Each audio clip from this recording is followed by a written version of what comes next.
since it's a workshop.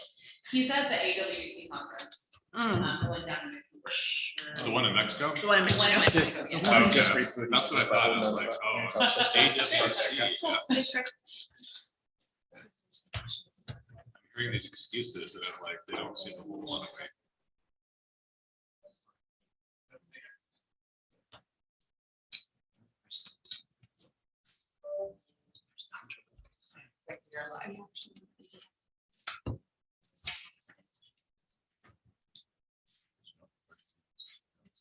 Welcome everyone to June 21st, 2022 hybrid council meeting workshop. I'd like to call the meeting to order. We will, I guess, we're gonna do a roll call. I I only get to do roll call. No roll call. Okay, so we'll turn the time over to Shannon for the Lake Stevens outflow project. You need, how much time do you need? Oh, I don't know, 20 minutes. Minutes, okay. Oh, okay. Let me see. Can I share my, there we go. Can you hear me? We can hear you online. These are off on my computer.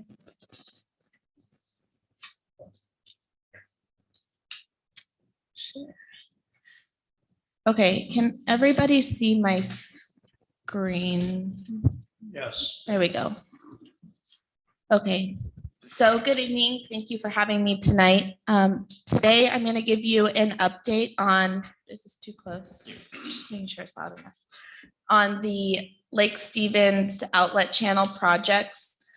These projects were originally discussed at a council retreat in February, where we identified several projects along the Lake Stevens outlet channel in downtown Lake Stevens to address failing infrastructure needs, habitat restoration, stream channel restoration, and some flood mitigation. So where we're at with these projects right now, we are on contract with a consultant. This is the same consultant that conducted the Lake Stevens outlet study that was completed in November of 2020. We are working with them to come up with preliminary designs for each of these projects that we identified. And those preliminary designs we'll use to apply for grant funding applications.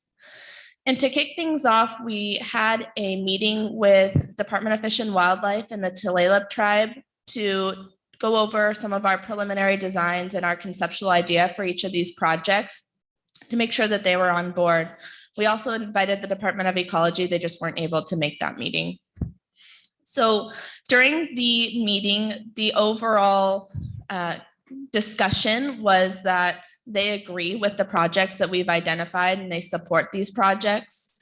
We went into detail on each of them, and I'll go through that with you now to just hit the key points with each of the individual projects. And I think we have some good next steps, and then we do have a kind of discussion item that I'd like to bring to you today. So real quick, let me just zoom in. Oops.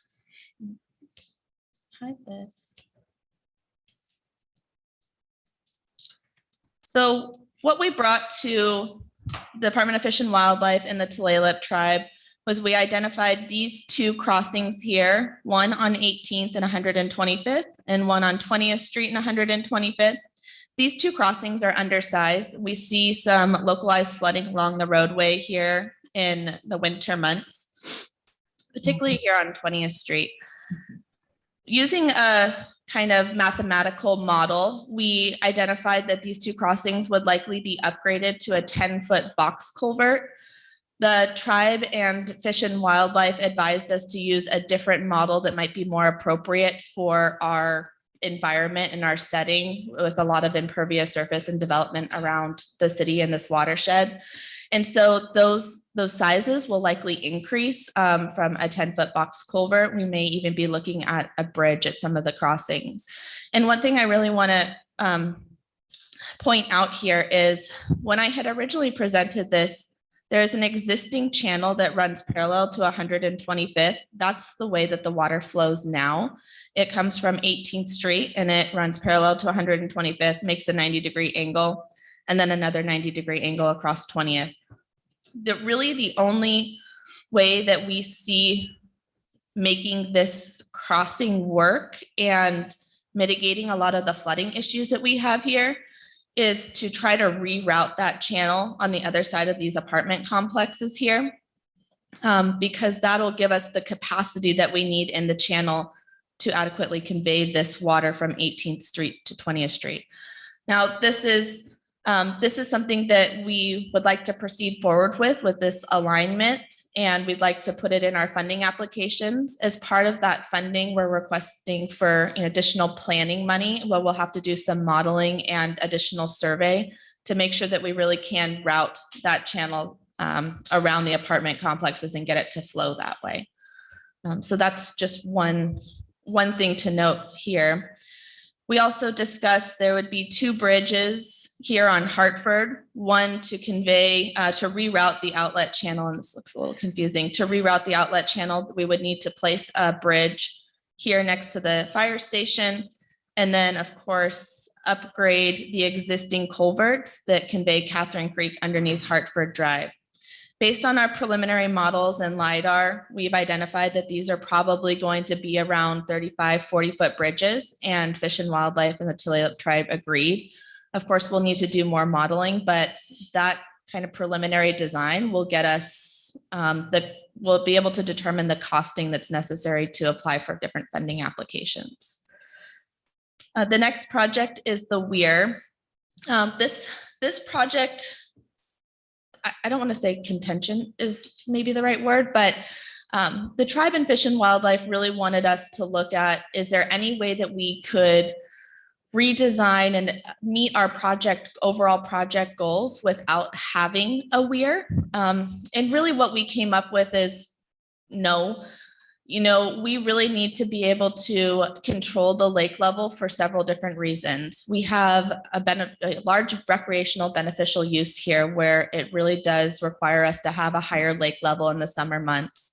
And then we really do need to be able to lower the lake in the fall so that we can have more storage in the lake for that stormwater and runoff to prepare for the winter months. And so we've talked to them about these beneficial uses and the reasons why we need to keep the weir.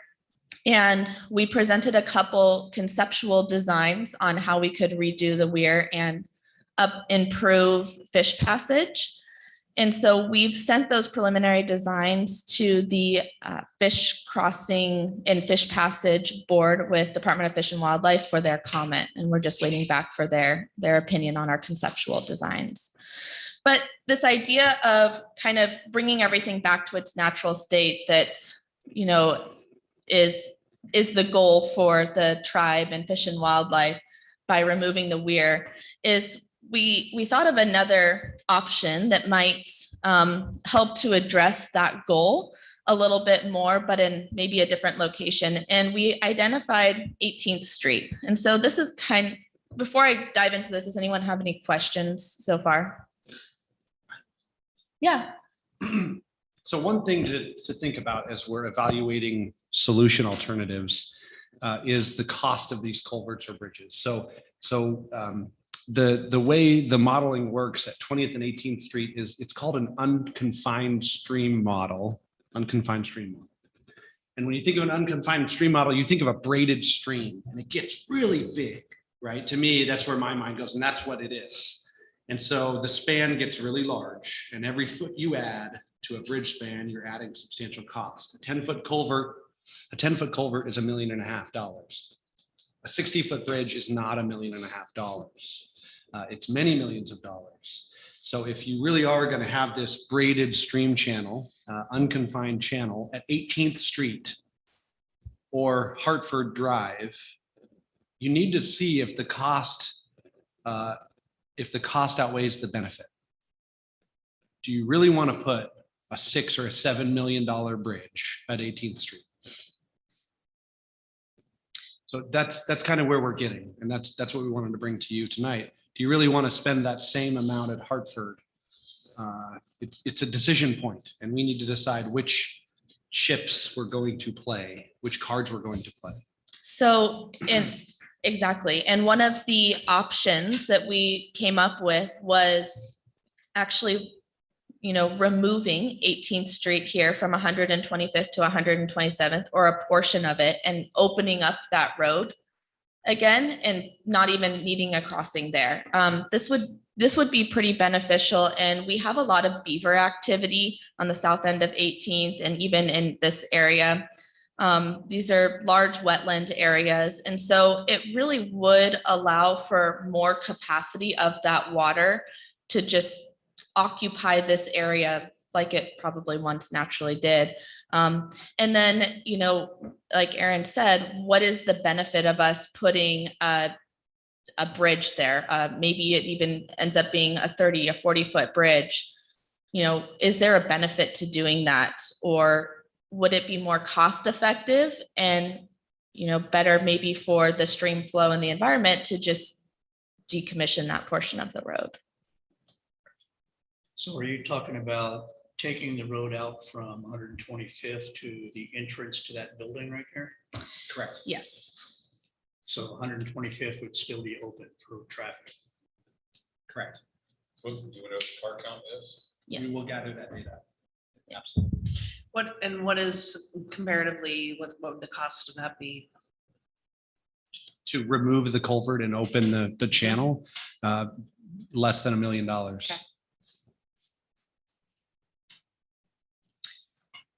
There is a benefit in this too. We had originally talked about rerouting the entire channel back to its historic path, where I can show you over here.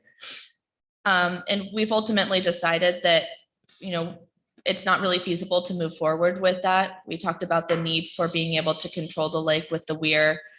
There's a lot of property acquisition and a lot more study that would need to go into this, but this would kind of help achieve part of that goal if we did decommission some of this portion of the road and just open that up. And I'll speak out of turn, but I Yeah. would say the same applies to Hartford. Mhm. Do you convert the Hartford connection to a pedestrian or a multi-use connection only with a dead end at both ends? If you go that far, why is it that we wouldn't open up the rest of it to the lake and use that? I mean, you're almost there.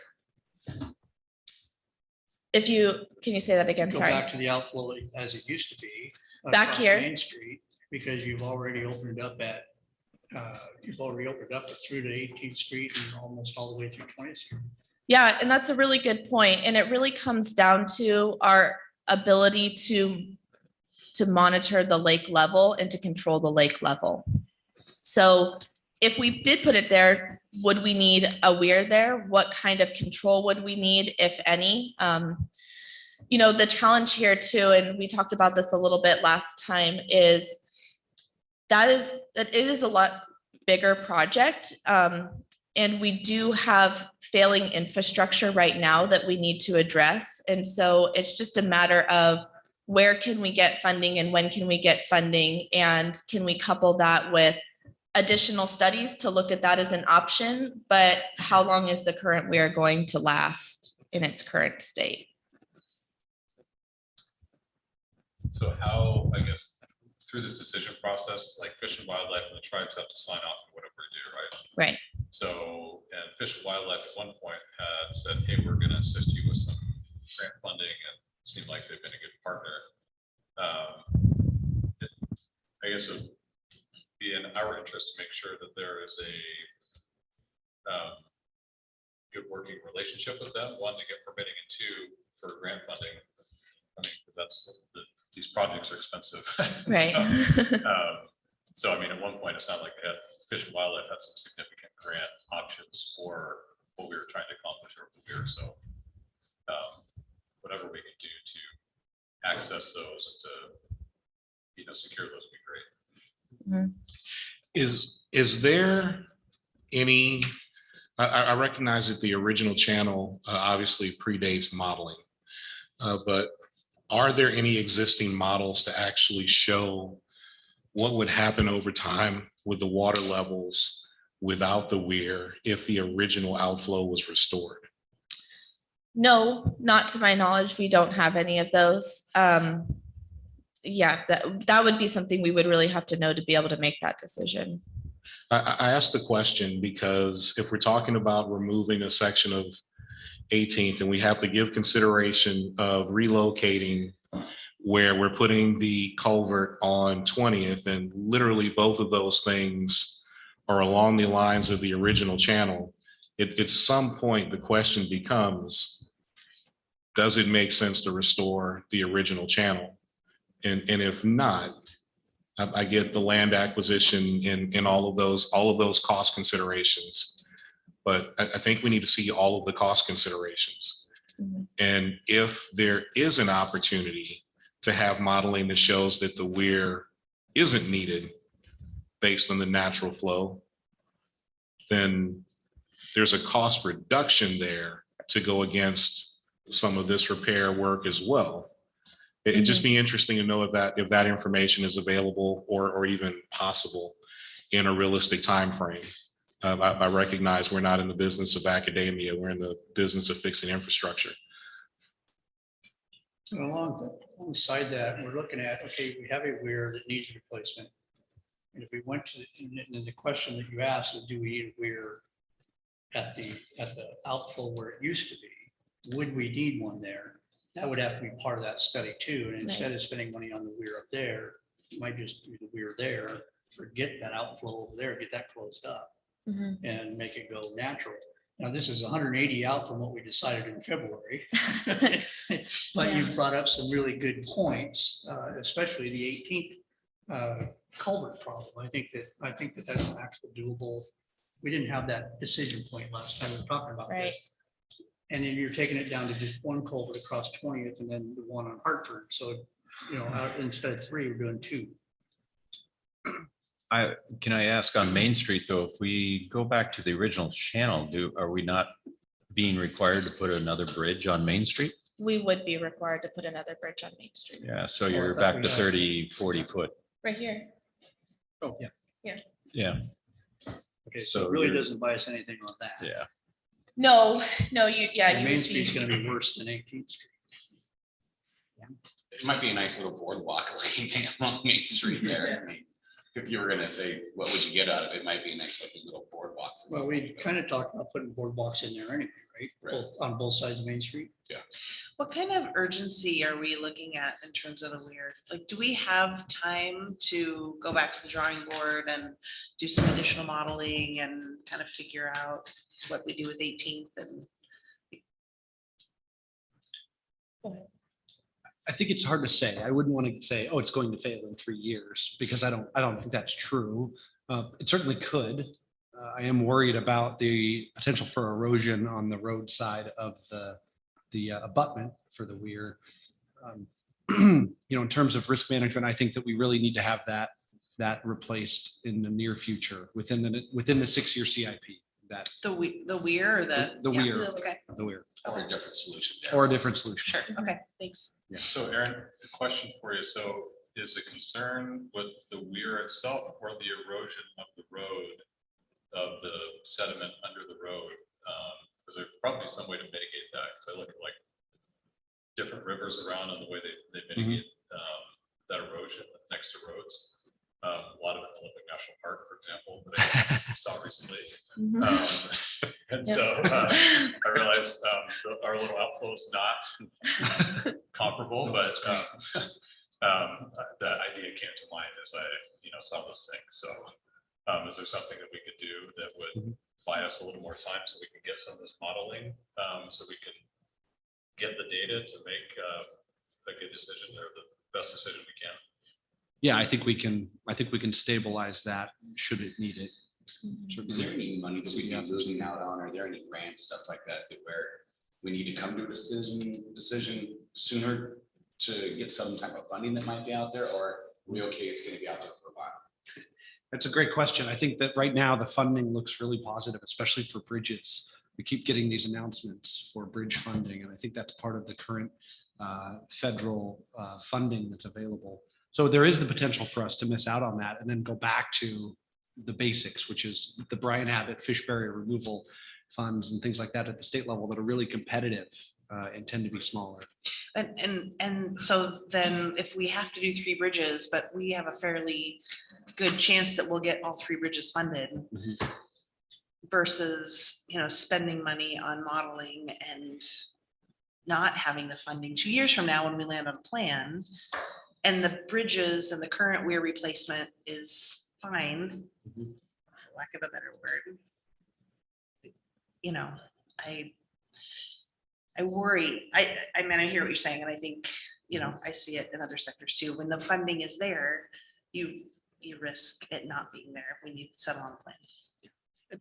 Absolutely. And I am concerned about the natural outlet. You have to remember the inputs to the lake aren't natural anymore. There's a handful of them that are, but the flow regime is not. Right? All of these developments over the past several decades, century, have changed the way the water moves in the soil and finds its way to the lake. And so the idea, the tribe floated it that we could go back to this natural stream channel and it would act like it had pre-human is not real. It's going to be flashier. It's going to be higher, heavier events. And then during the summer, you're going to have this long drought.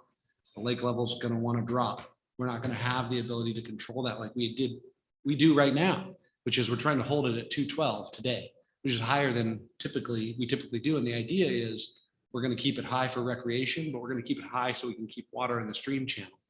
If we restore the natural channel, yeah, it might act in a natural way, but the inputs sure aren't. So. Yeah.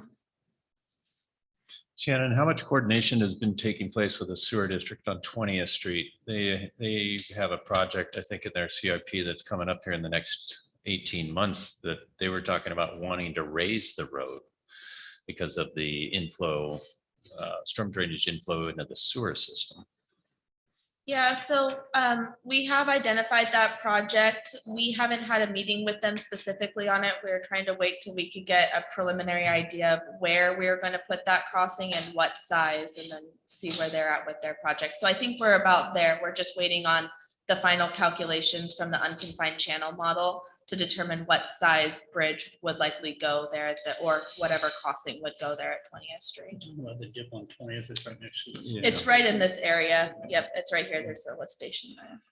Is there Right. any, I'm sorry, go ahead. I was just going to say, I just want to encourage that you have that discussion with them because the last I heard, they were kind of charging ahead, so to Okay. speak. And so No, we did. I think they're intent upon doing that here, in the immediate future. So anyway, heads up.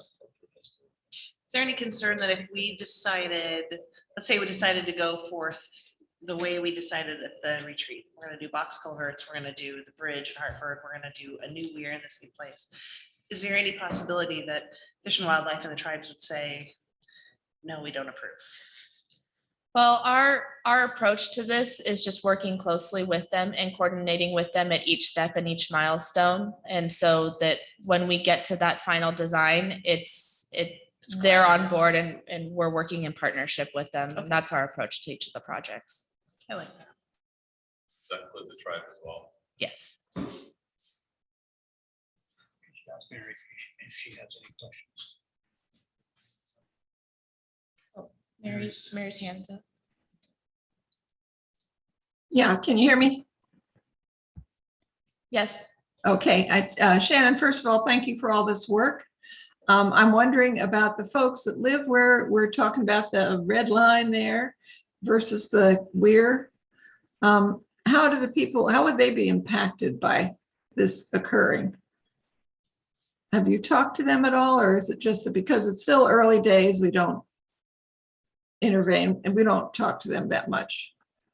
It's still Yeah. early days. We haven't made any decisions or anything, so. Right. So we don't know exactly what path that channel reconstruction would take and what the impact level would be on these two homes here. They're already pretty heavily impacted in the winter with residential flooding. And so it's too hard to say right now, but yeah, there definitely need to be a conversation with them once we have more information. Mhm. I so appreciate also that you're talking with the tribes. That's very important. Well done. Interesting and Still haven't made our minds up, so onward. On to the next step. I just feel like you've just given us such good information and we had a great conversation at the retreat. I feel like the decisions that we made then are based on things we know. And we're talking now about making decisions on things we don't know and spending money to try to maybe know more, but maybe not in terms of water levels and runoff. And I don't know, I feel a lot more comfortable making decisions based on what we know and proceeding in the way that we had planned in terms of the current weir replacement and Hartford Bridge and the box culverts. You guys are recommending that, right? That's your recommendation. I'm for the recommendation. And our recommendation though is to look at 18th Street and possibly decommissioning a portion of 18th Street instead of replacing that with a box culvert or a bridge or. So that still saves some money because you're not putting a box culvert or a bridge in. And we would, before we would do that, we would know how that would impact the flow. So we're clear. Could you kind of run down summarize your recommendations? Yes. So our recommendation is to proceed with the original flow path that we discussed in February. And that flow path would come from the lake in the existing outlet channel. We would replace the weir with something that is more fish passable and likely automated so that we had better control of the lake and be able to maintain that fish passage.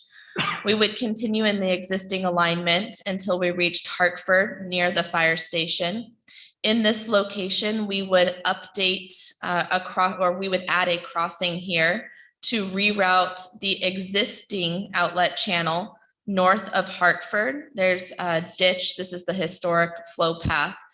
Route it back north of Hartford, restore this channel, integrate the channel back with its floodplain, and connect it with Catherine Creek north of Hartford. We would then need to upgrade this existing crossing here. There's two 48-inch culverts there now, and those do pose a fish barrier. This would need to be updated with a bridge, likely along the lines of 30, 45 feet, similar to the crossing here on Hartford. We would also address the infrastructure needs on 18th and 20th. These are undersized culverts, so we would recommend removing a portion of 18th to open up this flow path and then rerouting the channel to the east of the apartment complexes where we could put in a larger crossing structure here. And then this channel would eventually flow into the outlet channel. Thank you. You're welcome. What do you do? Okay, we do this. What do you do with the channel as it is now going along Hartford on the east side?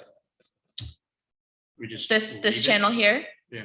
Do we just leave that or we fill it in or what do we do? Yeah, we have options then. It's still part of our right of way.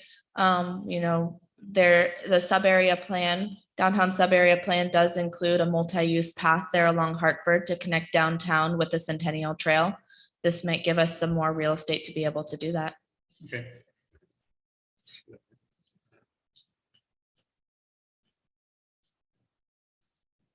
So how much volume is coming on the road, between 18th and 20th? I know that floods, it's kind of like this. I mean, do you have any idea? Like how much is coming off the blue? And what that looks like stuff for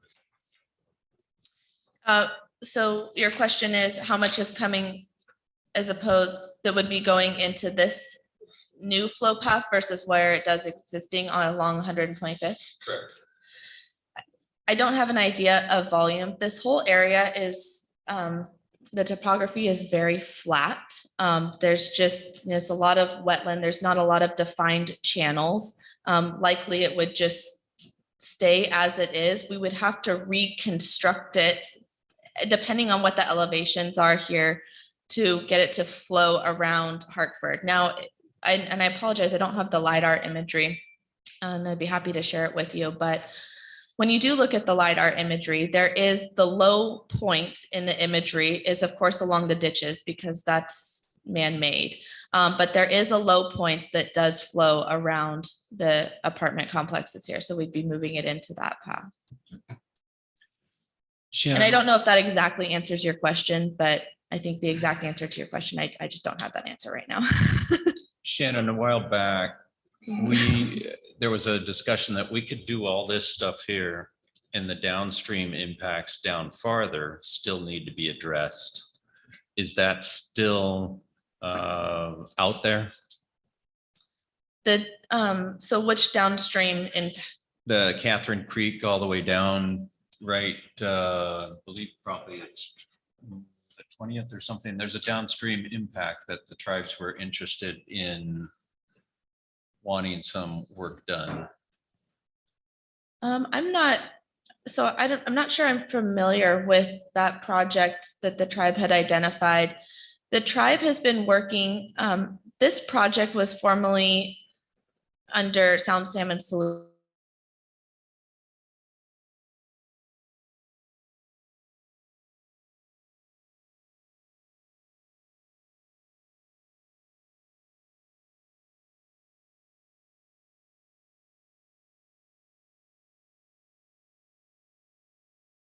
And one of the barriers to that study was the width of the existing outlet channel and the need for a larger crossing structure here. And there actually not being enough room in the existing channel for the abutments. And at the end of that project life with Sound Salmon Solutions, the tribe and Fish and Wildlife really encouraged them to look at rerouting the outlet channel north and having it join Catherine Creek north of it. And that's what we're proposing. Okay.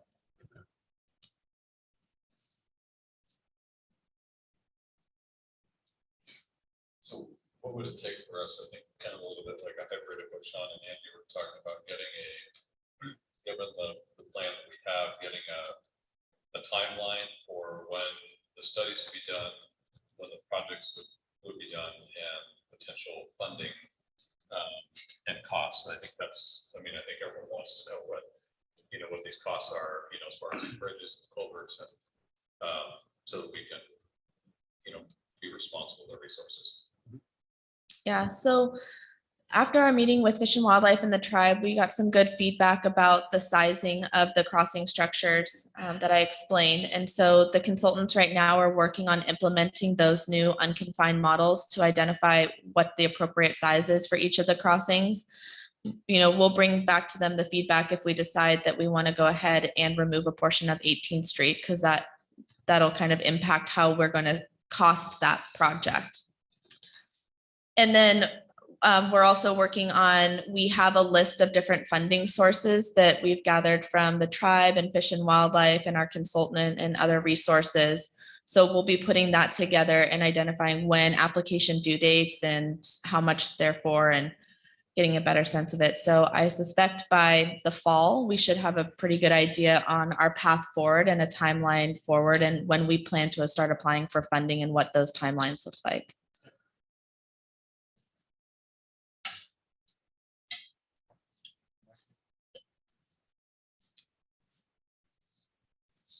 Any other questions?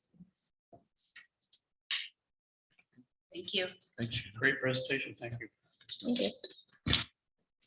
Should I have salmon going through those, the Catherine Creek now? Is that what I'm hearing? You have salmon going through? Yeah. Yeah, they're already going there. Should I? Oh, yeah, well, probably got a couple more barriers to address. I'd like to see some. All right, thank you, Shannon.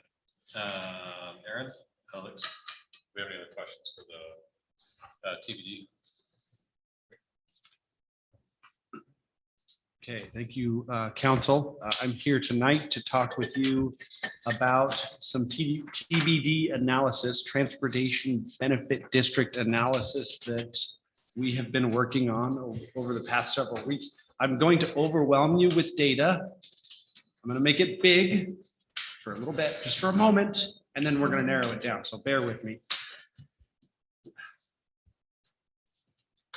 Go ahead and share my screen. So I printed for each of you a copy. Grab my copy. So here's what we've done so far, is we've gathered the list of sidewalk projects from the 2015 Sidewalk Master Plan. It's on our webpage. There's a long list of projects. Previous city administration did that work. I've gathered information that I've received via email or citizen requests. I've looked at the comprehensive plan. I've tried to create a comprehensive list of sidewalk projects and roadway projects for that matter. And then what I did is I put a cost analysis to each one of those. How long is it? How many ramps are there? How many lighted crosswalk signs do we want? Are there any walls? What's the engineering costs? What are right-of-way costs? And what I did, you'll see here, like I said, I'm going to overwhelm you with data and then I'm going to bring it back. Here is the list of sidewalk projects. It's projected on the screen. And there are 45 of them. And they have costs ranging from 100,000 to several million. The next step, we created a scoring matrix. Go over to the scoring matrix here. And we evaluated each project based on the zoning. This is I'm focused on sidewalk projects. If it's a sidewalk project in a commercial area or near a school, it receives the highest score. If it's in a mixed use, it gets a 2, middle score, and then our medium score. And then if it's a single family or industrial zone, it is scored a 1. I did the same for roadway type. Minor arterials, busier roads, higher traffic counts get higher scores. We did this, we evaluated pedestrian and bicycle accidents. This data is available. If there's more than one, for instance, if there's more than one ped or bicycle accident, pedestrian or bicycle accident on that road, vehicle on ped, it gets a 3. If there's only one, it gets a 2. And if there aren't any, it will receive a score of 1. And then we went ahead and looked at facilities within a quarter mile. If it's near a medical office, services for the disabled, libraries. This was a huge data undertaking, you can imagine, and mapping effort. And then we looked at the low hanging fruit. What's the cost? If it's under $150,000, it's something the city can fund itself, right? Using our existing resources. So that's going to get a 3. We looked at opportunities. Opportunity is kind of an interesting one. Is there public and political support that's strong? That is a subjective metric. I did my best. We did our best on those. Took a look at grant eligibility. If there are many grants available for the project, say it's near a school and it's on an arterial, you have 2 funds that are available. It receives a higher score. And finally, we looked at dedicated funding. Has the city dedicated funding? If so, it should get the highest score because it's been a priority.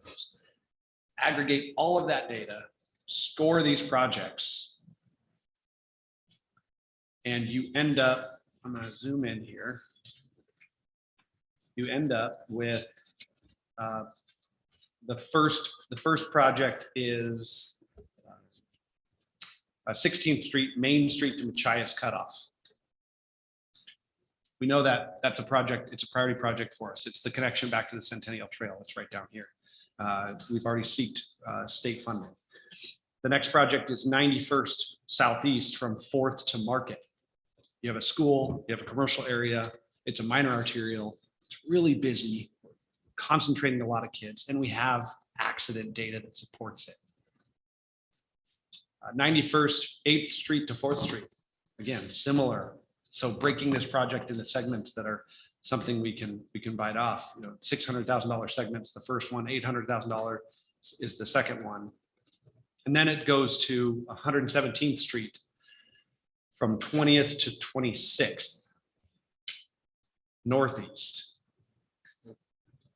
That is a project that's near downtown, right? That's just right here to the west of us. It's a project the city has considered funding for quite a while.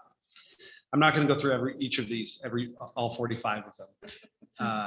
But I'm happy to share it. If you want it, let me know. I'll send it to you. All the data is I think it's fun to play with because that's where I thrive.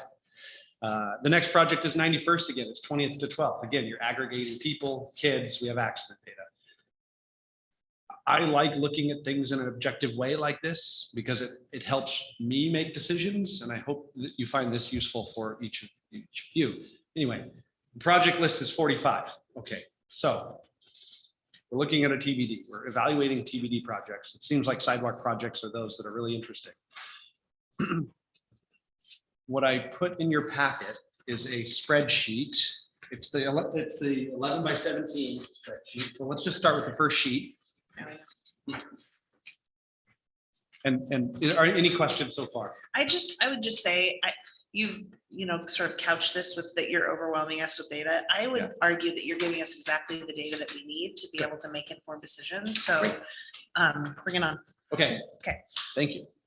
Okay, so I worked with Barb and Jean and Russ, the directors, planning, finance, and our city administrator, and we prepared a TBD analysis. So the projection for the sales tax revenue in 2023 would be 1.5 million, and that would grow 4.8% each year.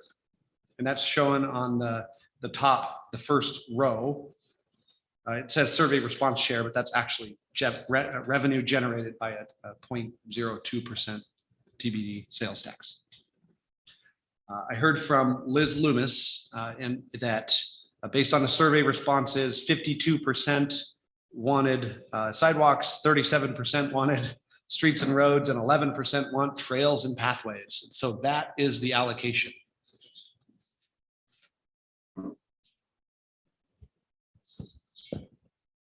You can't hear me. Uh-oh. Oh, no. Do you want to keep going or hold? Hold on a sec, make sure we can. Is anyone else online who can hear us? We can hear you. This is Kelly. I can hear you. I can hear you. Yeah, on the, it might be the user side. Okay, well, we checked it, we're good, so, thank you. Okay. Okay, I was talking about the survey response share. It's okay. That's okay. So again, 52% to sidewalks, 37% to streets and roads, and 11% to trails and pathways. So I break that down we broke it down by share and ran the revenue projections for each project type. Okay. Any questions about that? Okay. It's like a flow state for me. Have you considered your future career as an epidemiologist? The health district. No way. I think that would be a lot of fun. Okay, so first things first, the next sheet is trail projects. It's not that interesting because there's not a lot of money there.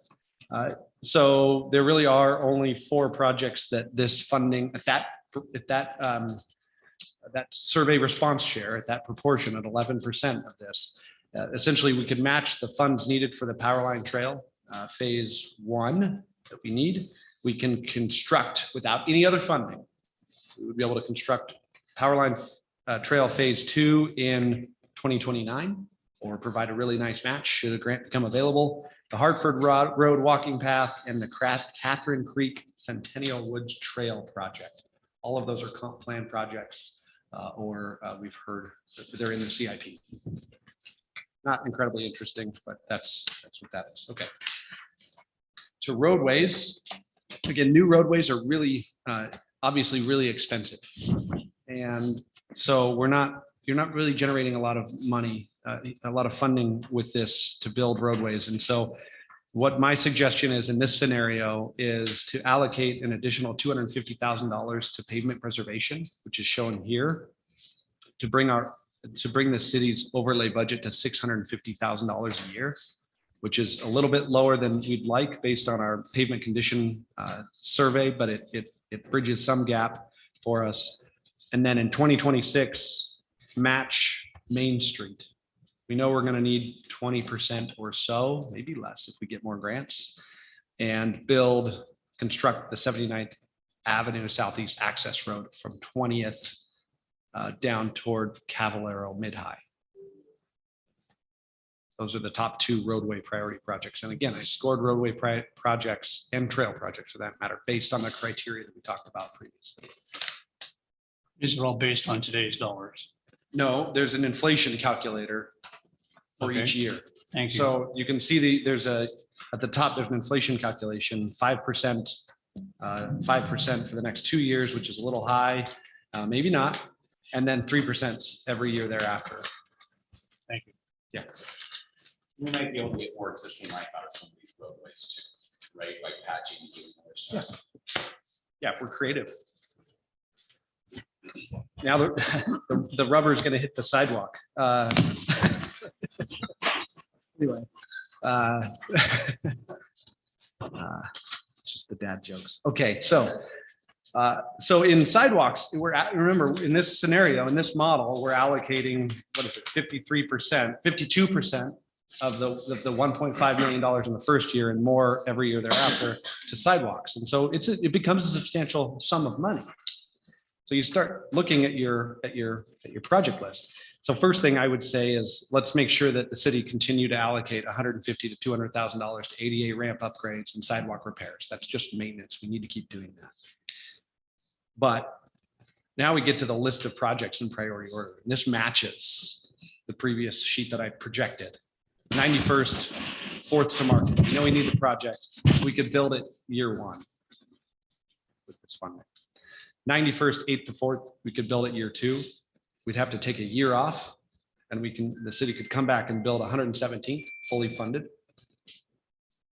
And build North Lakeshore Drive, Main Street to 123rd, which is this little orphan, no sidewalk section from the gas station up and around the corner.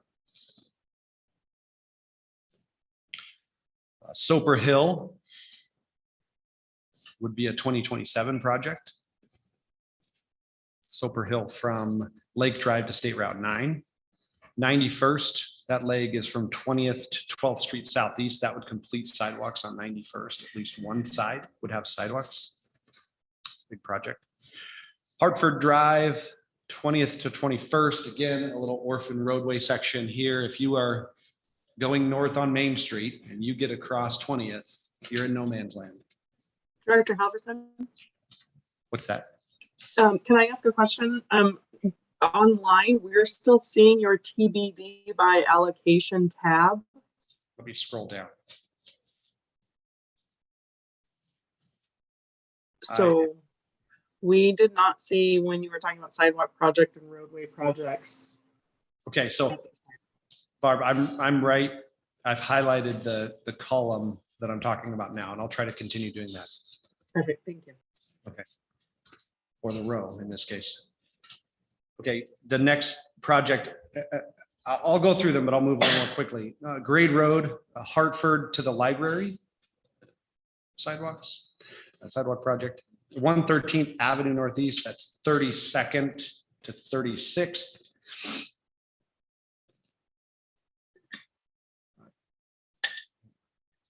20th Street Northeast, Main Street to 131st Avenue. Can I back up for a second? Grade Road, Hartford to the library. I would doubt the library is going to be there by then. Is there another reason? It's not the library that's the reason to do that? It is. So that could be reordered for sure if that condition changed. The library in the proximity to the school. And certainly when the fire department does an upgrade to their facility, they'll be putting in more shelves. Okay. Right. There's a lot of traffic or people that walk along that roadway. So No, I'm not doubting that. I just look at the library as probably not the reason. yeah, Because it shouldn't be there by then. Never know. 20th Street. No, no. Should I keep going? I'm going to get to a map eventually, which is going to be I think a lot more interesting. But, Aaron, yes. I'm sorry. So Soper Hill, can you scroll back up to Soper Hill? Because I thought that was going to be, you're saying that finishing Soper Hill so that people can go down Soper Hill to Lake Drive will take until 2027? Is that what you're saying? Based on the priority and the funding available in this model. That is not what I understood at the last meeting. Interesting. That's just based on this scenario. Okay, all right. This is not the actual capital improvement plan. This is Okay, so it's not a guarantee that it would be 2027. Okay, thank you. we're, yeah. Okay. Sorry, I lost my train of thought where I was. Oh, 20th Street Northeast, Main Street to 131st Avenue. We don't have continuous sidewalks from 20th Street Northeast to the school complex to the north here. So the kids trying to get downtown, get dumped out on a road shoulder and have to find their way to this nice new park. So that project is a high priority project just based on those things. I'll stop there unless you have any questions about projects. So here are my questions outstanding. And I agree with Andy, like this is like, I like this is easy to see, easy to follow, easy to track. But my question is communicating that to someone who's going to vote to increase their taxes. It's whatever. To get that message out to help people understand that the value that's being created by that relatively small sales tax increase that they have a chance to vote on. And so I hope that you involved in the messaging with, you know, the mayor and Gene and, you know, our consultant, you know, our public relations person to make sure that this outstanding information is communicated effectively. And it is outstanding information, but there are several unfunded projects and these are only 20 of the 45 listed. Is there more? Yeah, so no, great point. And so I've shared a map and it's on the screens here. The sidewalks, these are sidewalk projects in GIS that we've worked to put in, Shannon worked on today. The blue sidewalk, all of the sidewalk projects are the 45. Okay, and there are actually some that are missing that I need to correct, but anyway, all of them are the 45. The brown or the orange colored sidewalk projects are the one sidewalk projects that are on the list and would be funded using, potentially funded using TBD dollars. And can I ask a question? The list of this 20 and like so the top like 15 of the lists that are funded or the 45? This map shows all 45. Okay, thank you. But they're the ones that are listed in the TBD scenario, the 20 or so are in the orange color, so you Got can it. see them. Thank you. Aaron, this cost estimate is based upon a raised curb and sidewalk 6-8 feet wide, not your 5 foot. Right? It's generally a 5 foot 5 foot curb on gutter average. sidewalk. So with that, we are so far behind the 8 ball as far as getting walking spaces. I'm wondering how many of these, in the case of Soper Hill Road, a widened shoulder of rather than a raised curb, or maybe a curb to separate the road from the walk area. How much could we possibly save by maybe identifying, and I look at North Lakeshore Drive, 123rd to the swim beach, there's already kind of a walking path there. If you're talking about expanding that or putting in a raised sidewalk, or I guess I'm wondering, how can we maximize and get these paths out there, not necessarily being curb gutter sidewalk, just a widened shoulder of 5 or 6 feet? Yeah, I think that's a really interesting question. I'd have to run the numbers and take a look at the lineal foot cost. A traditional curb gutter sidewalk is about $400 a lineal foot, and it would come in less than that. The challenge is maintenance. One of the challenges with that type of scenario, but it's not impossible. Be interesting too to look at data around safety and the priority of the walkways and where they're located and how many accidents there's been, and are sidewalks somehow safer than curbed walkways? Well, I mean, a lot of these right now, like Soper Hill Road, doesn't even have a walkway. Right, totally. So anything's A better curb's than gonna what be we better than got. what we don't, right. So, you know, something is better than nothing. Sure, So, yeah. and if we're talking $1.3 million, which 2027, who knows when that would happen? You got all the utility relocates that take place there, storm drainage requirements. My guess is it'd probably be more than $1.3 million. Soper Hill Road down to Lake Drive. There's a lot of work to be done there. You know, if we can get it done with a paved shoulder of 5-6 feet wide and a curb separating the road for, $300,000 less, that's something else we can do somewhere else. So is there a way, Aaron, I think that's an outstanding point. Is there a way that we can look at the existing project? Because for me, like I walked on London Parkway on Father's Day, from 9 down to Norm's Market. It's something like they're on that roadway there. It's just road. And then, it'd be nice if there were something separating you from the traffic. Your kid wants to go out, at least there's a physical barrier that says, hey, my bike or whatever is not going to go into traffic. It's going to stay on that side. So, but I think there's potential savings there. I mean, significant savings there. Two, the other part, how do we identify these projects that are grant ready? Because none of this, as I understand, has any grant funding. So that could accelerate our work through. So instead of the first top 20, if we get enough grant funding, we could hit 45 projects. And if we incorporate Gary's suggestion, that could accelerate the timelines from 2032 and bring it all the way, maybe to 2028 or something. So I thought that what you were trying to do is these projects you have in orange up on the map would be TBD with no grant funding, and the others are capital projects with grant funding. The leftover blue. That's correct. That's correct. Yeah.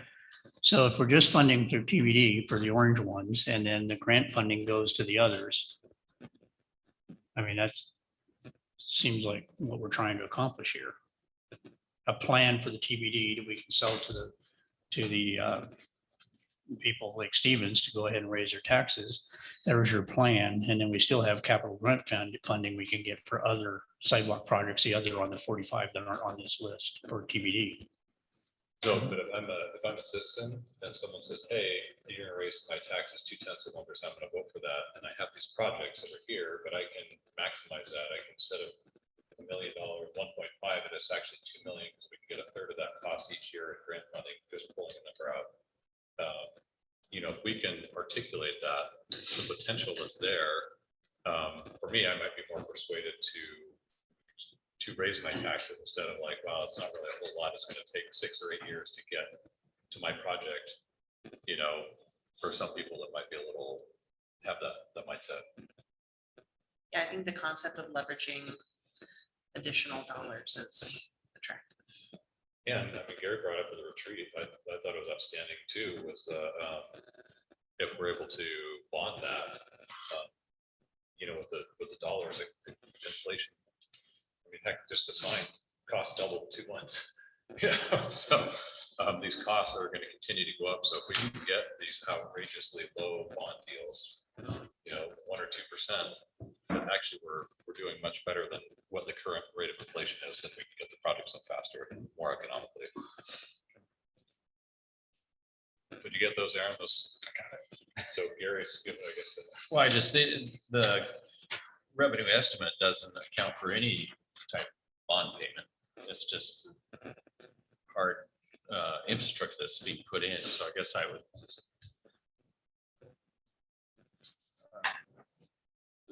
I would agree with you, Steve. I think we need to look at that so that we can get some of these projects faster. I mean, it's a pretty tough sell when you're going to tell somebody that, they've been clamoring for sidewalks in their neighborhood for the last 10 years, and now we're going to look at 2030, which we all know, 6-year capital improvement program is fluid like the lake level. It just kind of comes and goes. So it may or may not happen. And so how do you jumpstart these projects to fruition, to get to the voter to say, we are going to do this stuff and this is how we're going to do it? So Have we identified which election cycle this would be on the ballot? Correct, it's fall. Yeah. November ballot, yeah. I mean, I think the other piece of that is we should start now, like in terms of a PR campaign and, letting. And we have been working on that daily. So we have to have our information into the county by August, and then we've been dialing that in as the weeks have progressed, meeting pretty much every day on this particular topic. Yeah, I was in contact with that are, we're trying to do, you got the for and against, and so, we hope that the for position is strong enough to communicate that, but certainly this information, what we see, the value we see, want to make sure that that's communicated in a way that ordinary citizen, with their level of interest in the city's stuff is going to support that. Might be helpful for the council to know what the strategy is and for us to be a part of spreading that message.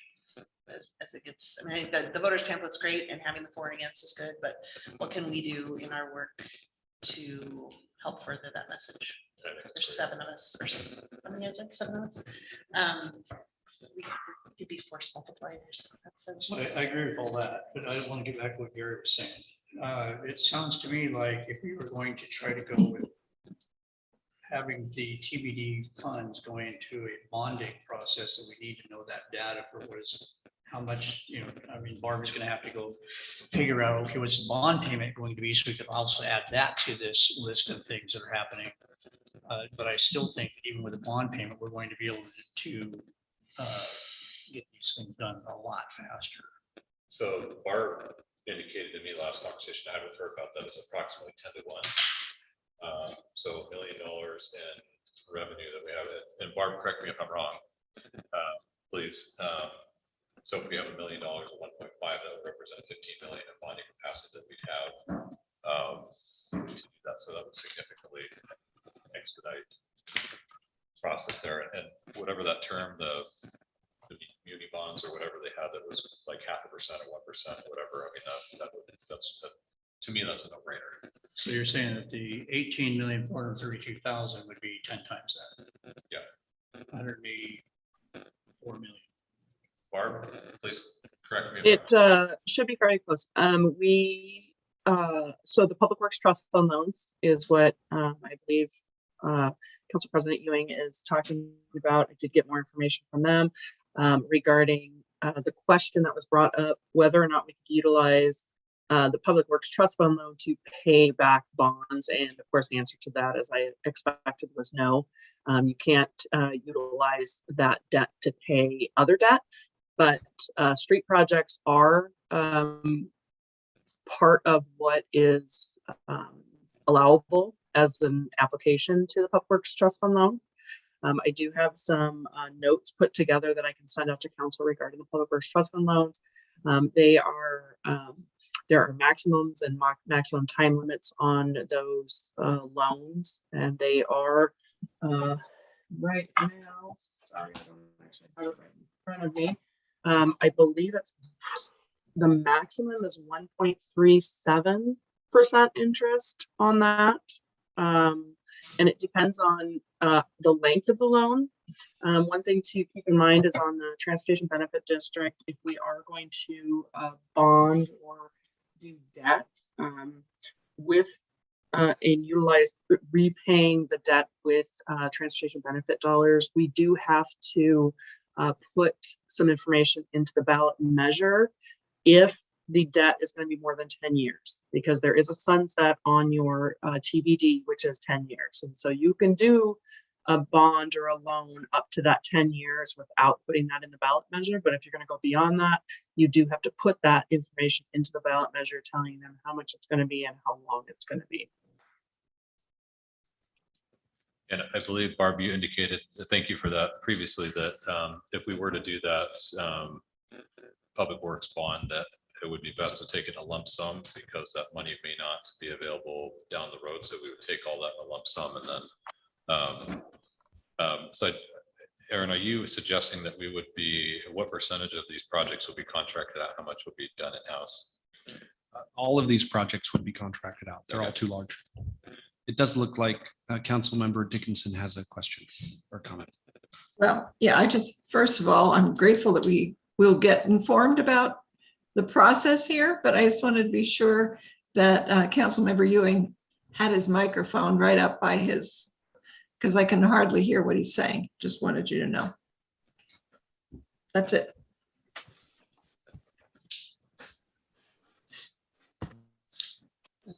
So I guess to further this bonding question, how can we we've got to get this into a voter's pamphlet, assuming we agreed to go that route in the first part of August or latter part of August. I believe it's the first part, and we will have an ordinance for council to be looking at in the next couple of weeks before you go on vacation. So we need to have some direction to you in regards to that soon. Yes. We did, and we absolutely will do that. We did have some input from municipal research. They had sent us a ballot measure from another city that instead of saying the length of the bond and the amount, it said that the TBD tax would be for the longer of either 10 years or the length of the bond should they bond for TBD dollars. And that was considered allowable by municipal research, but we're still kind of vetting that. So there might be some language we're able to put in that says if we bond, then this could be longer. I'm just not sure. I'm not sure the results of that. I think the ballot measure passed. I'm not sure the results of any legality of that if they were to actually go for a bond that was longer than the 10 years. I think it's unproven right now.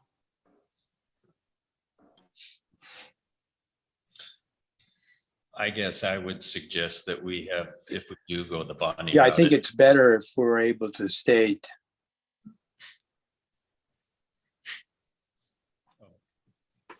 Go ahead, Greg. He's pondering. It's frozen. Oh, I was just saying, I think it's better and more clear legally if we can state a duration for the bonding and how much the bonding will be. It's also a clear statement to the to the voters.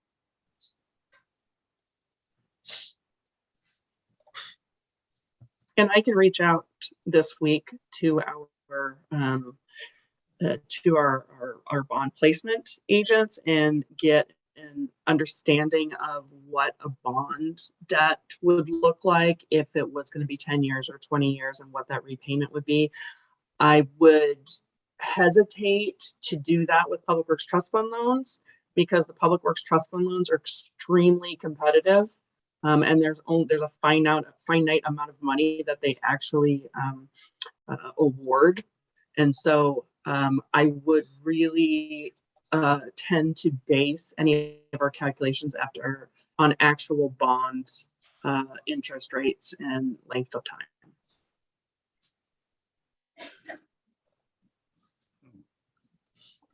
I guess regarding the bonds you were just referring to, Barb, those are competitive bonds. You have to apply for them versus going for just a regular municipal bond. We would be looking at a higher interest rate, but that would be a more guaranteed source that we would actually get, correct? Correct. So probably in what, the 3.5% to 5% range today? Correct. Municipal bond.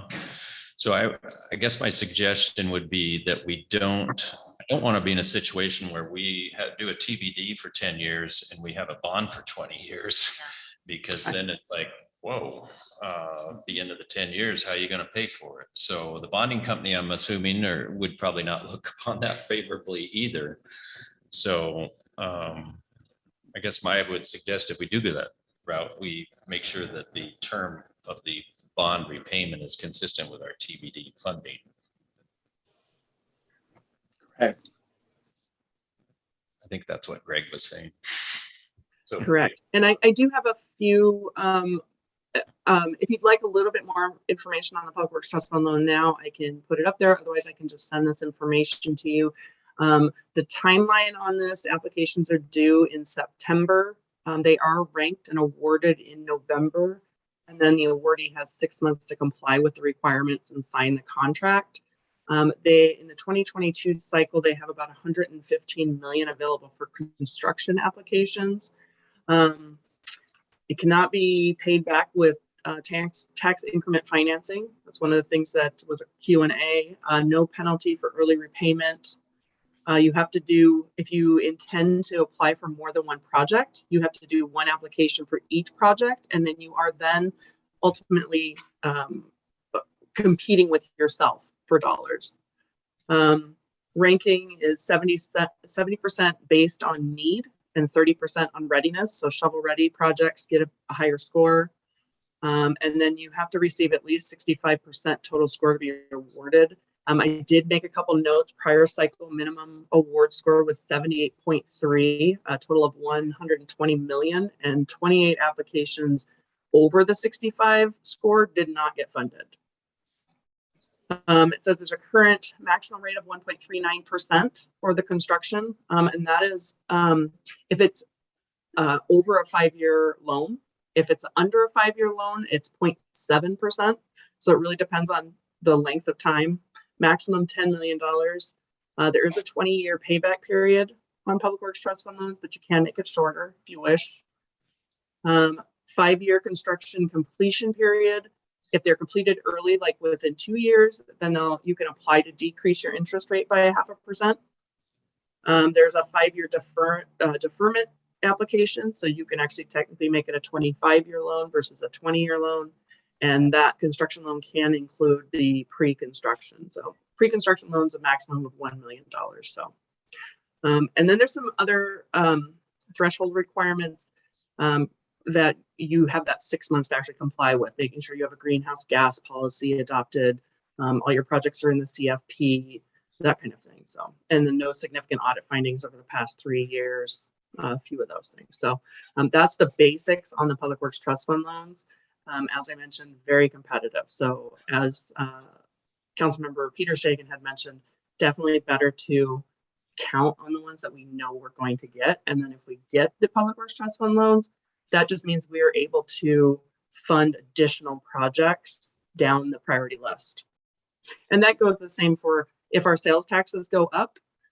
If the amount of sales in our city go up, we'll have more money to spend through the TBD. If the amount of sales in our city go down, we will have less money to spend in the city, in the TBD.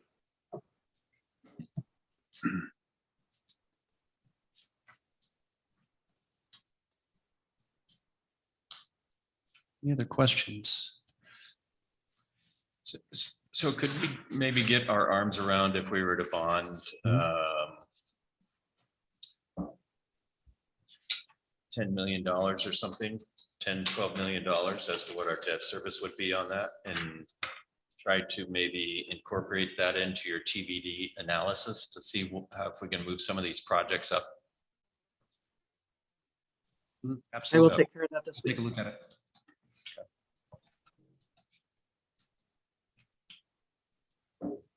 Is everybody okay with that? I mean, Oh, yeah. I mean, this seemed like the smart way to go. I mean, especially when you're looking at, 2030, 2032. Some of these projects need to get done before that.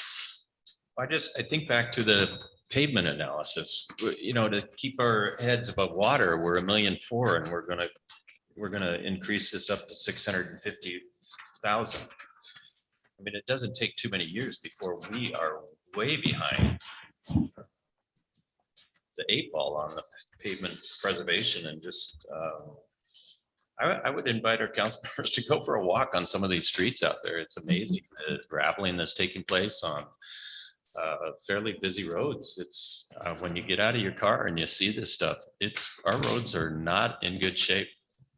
Not in good shape. Yeah. And I understand that, you do the public survey where you got 52% says sidewalks, but I don't think that they understand what the overlay and preservation of the roads really is. And so I think Gary's got a really good point here. We might want to, analyze that for a little bit different than what the public survey said. Obviously, we need to make decisions based on reality of what's going on. But with the bonding, if we were able to bond the TBD, we could actually change that formula quite a bit to get the 1.4 million into the preservation stuff and get that up too. So, I think, you did a great job on what you did here. I mean, it's a great model.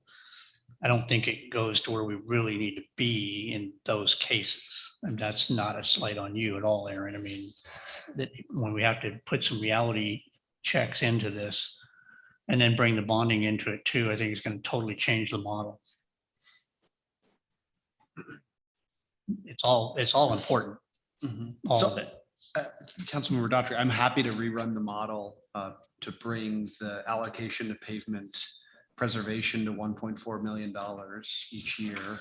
And So you then- could do that, you could do that without even thinking about the bonding, right? You could just plug just- that in and it's done. Yeah, everything is linked, so I would just change those allocations from 52% to 70% or whatever. Whatever it is, 30% and add whatever those- gets the total for preservation to 1.4. Those projects are, a lot of those sidewalk projects are gonna fall off and be unfunded. Or trail projects. Yeah, I mean, Hey, Caitlin, half of them. Mary's wanted to chime in. Yeah, I just want to say, I believe I've walked a lot of the streets of Lake Stevens, I do believe, and I can tell you there's a lot of things to be concerned about, and I'm so grateful we're having this conversation. However it ends up, I want to know more and I want to get all that information. And I'm sure going to drive down and get my packet since apparently it was handed out to you guys that are there. But this is certainly something people have been screaming at me about, having safe sidewalks and the fact that we have an amazing school system that brings in young families. And so we've got a lot of kids. And so that combination of a lot of kids and not safe places to walk, this is definitely an issue that is worth the search to get an answer to. And thank you all for all your work on this.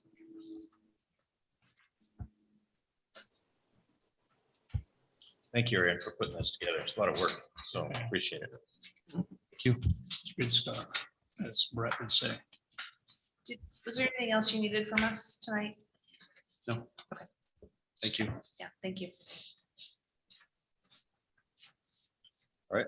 It's about $500 million is what they need. I think so. All right, looking for donations from local contractors. Yeah. All right, Gene. Great. This is a quick housekeeping matter. Like everything we do, we're always monitoring our performance and looking for opportunities to improve. And I picked up on the last couple of council meetings, there was emails that had come out to council members and they didn't get the staff to get the packet or whatever. And so I just want to make sure that if there's things that come out to particular council members and it's of importance, please make sure you get that over to the city clerk so we can get it in a packet or whatever. I want to make sure that you guys have the most information possible so that you make your decisions. And that's always my goal and certainly the staff's goal as well. So at any rate, if there's another system or process we could put in place that might make it easier to share correspondence, just let me know. I'm happy to make changes on that. The other matter that has come up is currently we have agenda setting and we do it every week. And council president attends, staff, certainly the mayor, and we go over the agenda and what's on it for the next week. That's just a process that we've adopted over time here in Lake Stevens. Periodically, we've had other council members interested in sitting into those council or agenda setting meetings, and they're certainly welcome. But I wanted to make sure that that was an invite that was for all the council members. That can be problematic, obviously, if we have a quorum, but I didn't want to exclude anybody that might be interested in that process. And so at any rate, I bring that forward tonight for some discussion. The other process that I've done in the past is we do council discussion and agenda setting at the end of every council meeting. So essentially I would bring forward the draft agenda for the following week. I'd read through it really quick, just a quick highlight. It's like a 5-minute process and we can get input that way too, if that would be a better process for council. I'm open to discussion. I just want to make sure it works best for you folks. So, any thoughts? The only problem I see that we've had in the recent past is if a council person has something they want to put on the docket or on the agenda, such as a proclamation or whatever, and maybe that's not communicated quick enough to do. I mean, we've had some last minute additions or non-additions recently that have been problematic. So I don't know how to get around that, but we need to have a method for the council members that are bringing those forward to get them to the staff in a timely manner so that they get out to everybody else in the packet. Is receiving things the night of that's a big problem. You don't have time to read it. You don't have time to understand it. You don't have time to ask questions. And so I really don't like that. Well, it's not just us, but we had a situation recently with staff that brought something the night of and. No, the email went out. it is all the way across the board, yeah. Yeah. I really like the idea of just a quick run through the week before at the end of our meeting. I don't recall having done that since I've been on council. No, we've never done that. Yeah. And then to get to your point, Kim, if somebody wanted to bring something up and it's not on the agenda, or they thought it was going to be there and it isn't, then maybe that's sort of a prompt for them to reach out to the clerk or to reach out to city staff to have that conversation. Well, it needs to go through the clerk because you can't have a real big meeting over the phone or whatever. But, Sure, right. It just, we have to have a little bit more forethought on how we bring things. That's the only point that I'm really making. We can't just throw things out on the table. Councilman. Now, the other thing you could do is during council members' business, you can bring up something, hey, I'm thinking about bringing this in, because that's certainly council members' business. But at the same time, we have to make it to where we're not getting blindsided by anything. It doesn't really matter where it is. We need time to be able to understand stuff, make decisions. So. I appreciate that. And I feel exactly the same. Periodically, things just happen. And I think everybody understands that. The other option is the city clerks, they keep a spreadsheet of all of the items that are upcoming. And maybe that's what we share, right? We just make it part of the packet so that you guys can look through there and you're abreast with everything that's coming up at future meetings. And we could just try that for, a month and see if that works. It gets us to where we need to get. I just want to make sure that everybody's prepared. And if there's a way to streamline our processes, I'm open to it. Yeah, I've attended the agenda meetings off and on over the last couple of years. I find them, I just think they're really interesting, but I attend them more because I'm curious, not because I feel like, I'm not getting the information or need to know. But that would certainly, give us an idea of what's coming and give us plenty of opportunity to ask questions. Yeah. That'd probably work. Yes, I think at least for me, I mean, I know the process for me, like I've had something when I wasn't present, I would contact the president, say, hey, this is something I would like to see addressed. And I would contact the president because that's the protocol. I wouldn't go to a meeting, say, hey, Gary, I'm going to go to the agenda. I know you're the president, and then I'm going to make a suggestion of what I want on the agenda. I don't think that's the right protocol. I think we need to have I guess we don't need too many cooks in the kitchen trying to set that. And so I guess I would respectfully disagree with Gene and the mayor on a blanket invitation to that. And I've already expressed that to them. I disagree with that.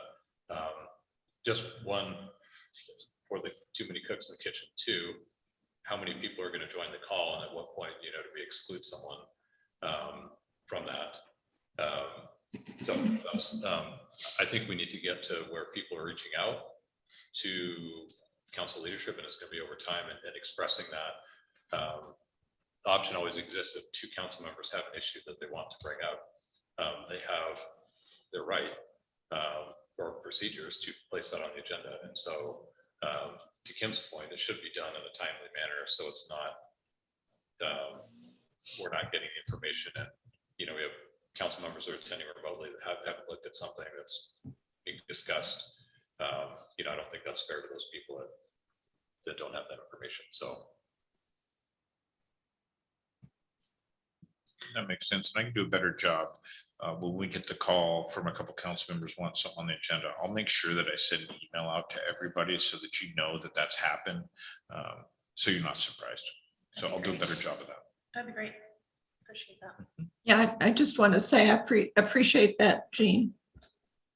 And I agree with you in every way that we don't need to be surprised at a meeting to have something pop up. But at the same time, I I did send it to Jean. We're talking about proclamation. I did send it to Jean. I sent it to Kelly, and it still was something I had to hand out at the meeting. But that aside, I think it'd be great just to have a little explanation of what's expected at the next meeting. So I have time to prepare myself. I appreciate that. I think it's a great idea. Yeah, and I think more of like something, you know, TBD, you know, someone say, hey, I've had people reach out, what's going on with TBD, you know, let's put it on the workshop, and like planning, say, hey, let's have this conversation, for example, like short-term rentals, we need to have this conversation in a workshop before we try and bring it to a council meeting and a public hearing. So, you know, people reaching out, having those are things that I think are super relevant to what we're doing. You know, sidewalks, you know, say, hey, how can we, you know, improve this process to make sure that presenting, like you're saying, hey, how can we be a force multiplier, you know, get a topic on the agenda for a workshop like this. Those are things that I'm thinking of. I mean, do I want a proclamation for Men's Health Awareness Month? Maybe, but I'm not going to be the one to put that forward. So, but I like the idea about improving information sharing. And periodically we do get stuff saying, hey, we got 2 council members that want something on there.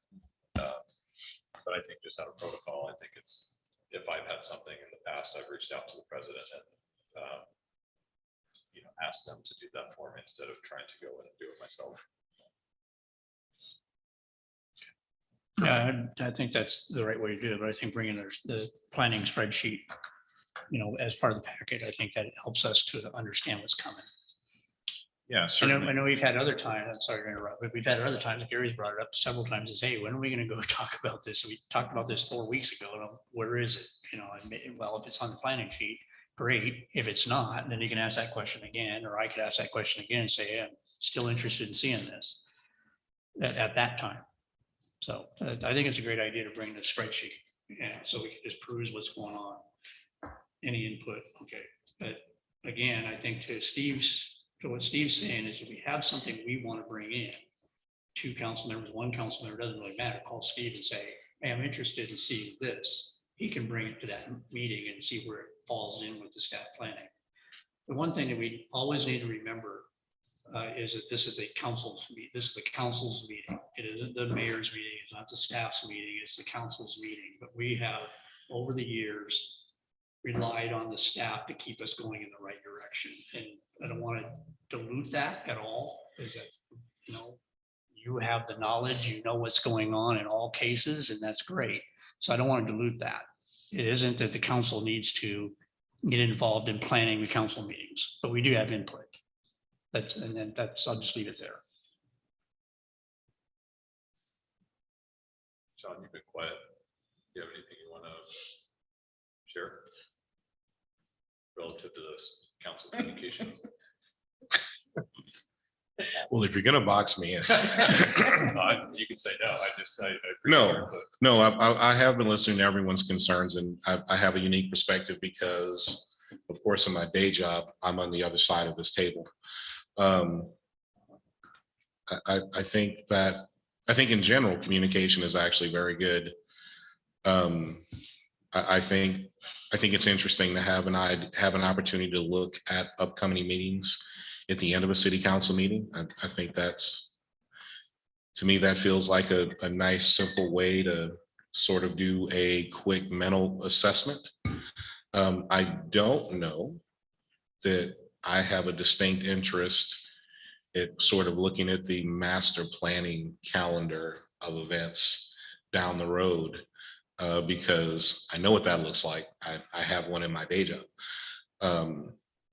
And I know that is a very fluid document. So I don't know that there's I don't know the medium to long-term value of looking at it, because it is not going, by the time we get to those meetings, weeks and months down the road, those topics are not going to be the topics. Well, the thing Gary, myself, and Steve have all been to those meetings, and we understand that fluidity that you're talking about, but looking at 1 to 2 weeks, that's usually pretty well set. Yeah. Because the staff and the directors that are in those meetings are having to set that because, hey, right, those are the staff reports are working on. Do things here. So yeah, that, I don't think that 2 weeks, I think 2 weeks would be fine. And seeing some of the things that are on the back burner down the road, I don't think that's bad, but I think the only thing I would actually concentrate on is maybe the next 2 weeks. But seeing the entire thing, look at that, Shannon's working on a new stormwater thing, that's, I can't wait to see that one, we'll see where it goes. Well, and I think, the first time we get a little 2-minute sort of explanation and context to provide that information, folks that haven't been to that meeting might be helpful, but I think. Well, the other thing that's in the packet, you don't necessarily need to bring up questions at the council meeting, you can always call the staff. Yep. Or call Gene and say, hey, I want to talk to one of the directors about this item and what's really going on here. Mhm. So, I mean, try it and see what happens. Okay. That's probably. Yeah, I'll just say overall, I'm impressed with the level of communication with our council as far as people reaching out and their responsiveness and the communication. I'm very pleased with the level of communication amongst our council. So I hope the takeaway isn't like, hey, there's some problem here. No, I think there's very good communication, but like Gene said, we want to improve whatever processes we have and build upon the successes that we have. So. Yeah, I agree with that. Thank you. Thank you. All right. I have two things, two questions really quick. And Okay, so we got. No, we're not starting tonight. Can I Absolutely, go ahead. are we having music in the park this year? No, I don't think so. The music in the park is being done at the farmer's market. And it's just the Lake Stevens band. band. And we're going to have them also on the 4th of July, around 4 or 5 o'clock at the 4th of July, they'll be here. And then we do have, of course, Aquafest entertainment all 3 days. And what But about the movie in the park? the only movie in the park that I know of is going to be Aquafest. Okay. And all it'll right. be, I can't remember the name of it. Maverick. No, no, it's not. Sorry. All right, I had a couple of folks. Sing, ask it's me. going to be Sing too. Oh, okay, all right. We always look for kids stuff because And then one other item for a future agenda workshop conversation. Now that the middle spur is complete and we have this space, it's spoken for on Wednesdays and spoken for Aquafest, but it seems like at this point there aren't a lot of other plans. And so just would love an opportunity to kind of talk about what other ways might we want to use the space to help enhance the community. I was in a conversation with someone the other day about, is it maybe Monroe has like food truck Fridays or something where they have, a place in town where, 4 or 5 food trucks gather and brings community together and gives an opportunity for folks to do things. But I think it would just be a great topic of conversation to hear if there are other plans and talk about possibilities. It's outstanding space for it. So if they kind of have a mini version at the farmer's market, they lined up at the end there to, I think that certainly, Gene, we have some look at that. there are some other Some conversations happening around that. Great. Like basically an impromptu car show coming in on some evening or even Yeah. on Sunday or something like that and just fill Mill Spur. Yep. Bob Loss over here has a car show he's doing on the 23rd of July. And he was talking about trying to get in with the car show of Aquafest, which is going to be an ad hoc car show. Cool. It's not going to be no prizes or anything like that, but it'll be over here in the boat launch area. So I think we have Voodoo coming in here shortly. Is that right? We have what coming in? Voodoo, it's a race, I think. Correct, it's a race. Huh? It's a race. Yeah, it's a race. So they're coming in and then, but yeah, we need to figure out. So the other issue there is when you do things like that, it requires an event permit. Mhm. And because there's insurance for the city and all that kind of stuff that has to be done. So it's really hard to just do an impromptu thing on the city parks and process. And I So think that would be good information for all of us to sort Yeah. of know and understand and what kind of planning goes into it. And but also, how do we put our heads together too and come up with ideas? No, I agree. We To build be able to do community. it. The problem is we got to either relax some of the rules or get everybody to understand what those rules are. So Angie, so if you were queen of the universe, how often would we have these events, like these food trucks here on Millsburg? Like I mean, what would you? During the summer, it would be great if, 4 or 5 nights a week, there were different things down here. Like, one night there was a car show and one night there was, the band was playing and another night there was, we had a calendar of events. And I'm just, spending time down here today and seeing how many people are down here when there's nothing planned, nothing happening. An opportunity to bring the community to this space, I think is. What's really neat to see hundreds. I'm of actually people really involved. happy that you're standing up to plan all that stuff. I'm, That's been yeah, great. sign me up. I'm queen of the universe now, so I'm sure Yes, you've been bestowed. I do some delegating. Caitlin's got something to say. I just noticed that Director Wright has his hand up. Sorry, Russ. Yeah, just to respond to some of the questions that have popped up going back to movies. It is still the city's intention to hold some movies in the park. That's just in the pre-planning stage this year. We will be holding the Shakespeare in the Park at Eagle Ridge this year. And as far as planning activities in the parks, the city has run a request for proposals over the last 2 seasons. And so since we don't have a full-blown recreation department right now, we just rely on private vendors to come in and provide a lot of those resources. So we are working towards that, but it does come down to staff capacity as well as the funding in the recreation program at this point to really hold robust weekly events like you're talking about. I think it's aspirational and something we can work towards, but that's probably still, I would say, a couple of years out to really get to that level of activity. Once we bring on the parks director, they'll be able to dedicate directed time, towards that endeavor and start talking about a realistic, budget to do that. But it is on staff's mind for sure. And we work through, private vendors to the extent that we can to provide those different types of recreation opportunities in the community. And I'd be happy to put together a more detailed briefing on the efforts we've taken this year, what an event calendar looks like for the rest of the year, including some public events. We'll be planning our Harvest Fest and our Winter Fest again, relocating those obviously to Millspur as well. So I'll be happy to bring back a more detailed briefing. Thanks so much, Russ. Appreciate it. Hey, Russ, can I piggyback on that? I was reading the Executive Summers has some grant funding available for tourism to bring people into various cities that he's going to be awarding. So I don't know what those terms are, but in line with what, maybe if those grants could help expedite these aspirational, desires of, staff in the city.